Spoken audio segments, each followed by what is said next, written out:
Statistically speaking, January and February are the months you are most likely going to feel funky. Okay, I don't actually know that, but does that feel true? Today, I'm going to give you 15 ways to get out of a crochet funk, and they might help with other funky feelings too. Hello, and welcome to Bla Bla Black Sheep, a weekly yarny podcast where I, Sarah Korth of SEK Handmade, talk all things yarny. Let's dive right into our topic. I think it's fairly common for us to get in a funk or a rut with our crochet. Some people call it losing your crojo. I have definitely been there. It's really hard when that thing that used to relieve your stress now starts causing stress in your life. So, of course, we want to snap out of that funk as quickly as possible. So I have 15 suggestions of how to snap you out of that funk and get you back to enjoying your crochet time. Suggestion number 1 should come as no surprise to you. You know, I love teaching crochet, and so my first suggestion is take a class. Not only is this a great way to learn a new skill, but it's also an amazing way to get out of your house and interact with some new crocheters. Along with that one comes suggestion number 2, and that is for you to swatch a new stitch. If you don't have accesses to taking classes, or you can't get out of your house for some reason or another, there are lots and lots of tutorials on YouTube, and going there, searching some new stitches and giving them a try can really refresh your enthusiasm for the craft. Maybe once you've done number 2, you'll want to go right into number 3, which is to start a new project. We all know that beginning a new project is the most exciting part, and so starting something brand new that you're excited about could be just what you need to get you out of your funk. Suggestion number 4 is to go ahead and frog an old project. There's just something so satisfying about tearing out an old project that you know you're not going to finish and that you're not feeling enthusiasm and excitement for, that may cause you to get your creative juices flowing again, and maybe even take that exact same yarn from the project you frogged and turn it into something new that you're really gonna love. Suggestion number 5 is to make something special just for you. If you're a crocheter who often crochets for other people, it can be really invigorating to pick something special just for yourself. Suggestion number 6 comes on the heels of that, and that is if you're a person who often makes just for yourself, it can be really fun and refreshing to start something for someone else. Pick someone in your family, maybe somebody's been asking for you to make them something, or maybe, you guys, my favorite is to make things for kids because they so appreciate them, and their unbridled joy when they see the thing you've specially made for them it's just the best feeling. So what gets you out of your funk might be for you to make for someone else. Oh my gosh, I can't believe I've already lost count. I should have numbered these, but I didn't, so here we go. My next suggestion is to play with some new yarn.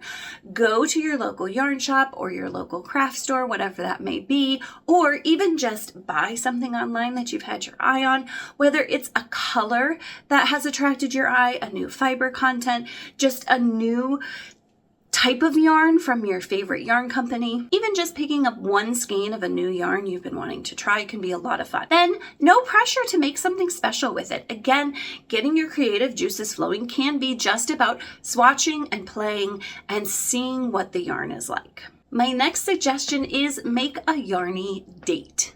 This obviously does not have to be a romantic date. Just call up a friend who also enjoys yarn craft, whether that's knitting or crocheting or something else they can take on the go with them, maybe even spinning. Invite them out to coffee. This will give you a time where you can enjoy not only your craft, but also company with someone else.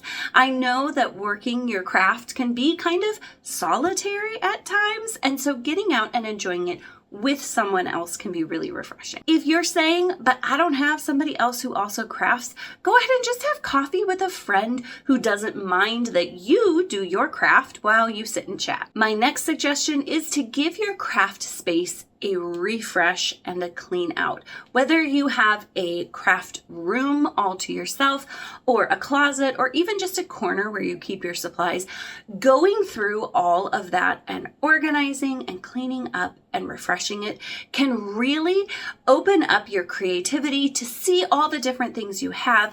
It might even spark a remembering of a project you were super excited to do, but had maybe set aside while you were finishing other things up. All right, we talked about making something for yourself or making something for someone else, but sometimes making something to donate can be something that really refreshes your enthusiasm for the craft.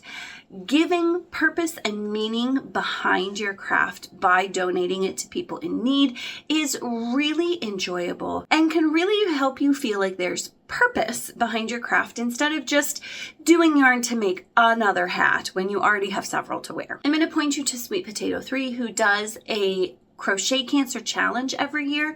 She has several years worth of hat patterns that are designed with the intention of donating. There's lots of great stuff there.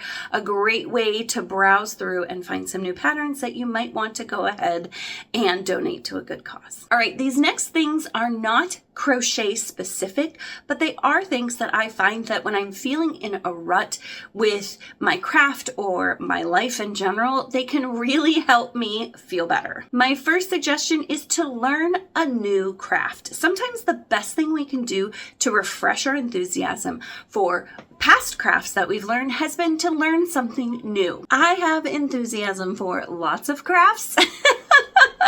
And I always enjoy learning a new one. If you're looking for a new yarn adjacent craft to try, I have to encourage you to try needle felting.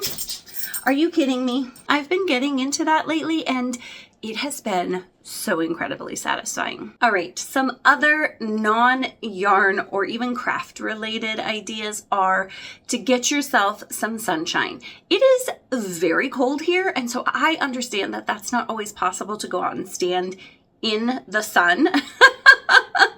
But even seeing sunshine through a window or sitting in a sunny spot in your house can really brighten your mood. Along with that, I want to encourage you to move your body. I know that relaxing a lot of times, and I feel this in my soul, is sitting somewhere. But moving your body is really important. It can get things, I don't know, sciencey things going, chemicals in your brain.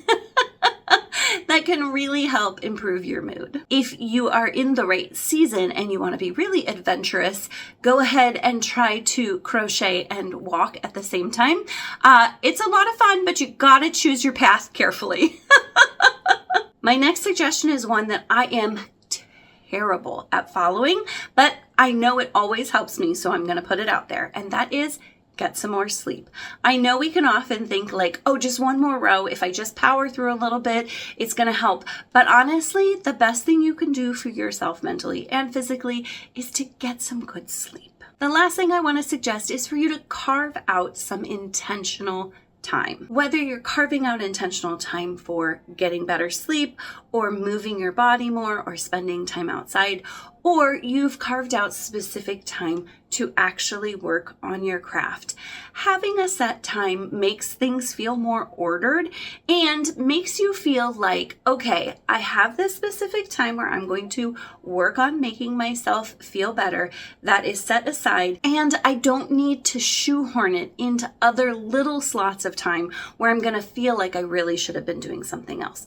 It's on my calendar. I've got it worked out in a specific time, and that is my slot for self-care or crochet time. Before we move on, I do want to encourage you that sometimes a crochet funk or losing your crojo can be indicative of a bigger problem. I find that usually when I feel that in the pit of my stomach or a general lack of interest in things that usually bring me joy, I like to blame it on something as simple as losing my crojo, but a lot of times it can be a symptom of something much larger. And I don't want you to say, I've just lost my Crojo, when really it's something more serious than that. My own personal story is that a couple years ago, I just thought I was a little more anxious than usual.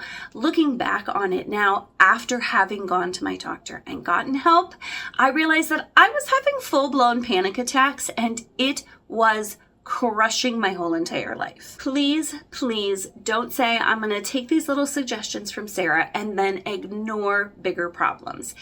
There's no shame in getting help. Take good care of yourself.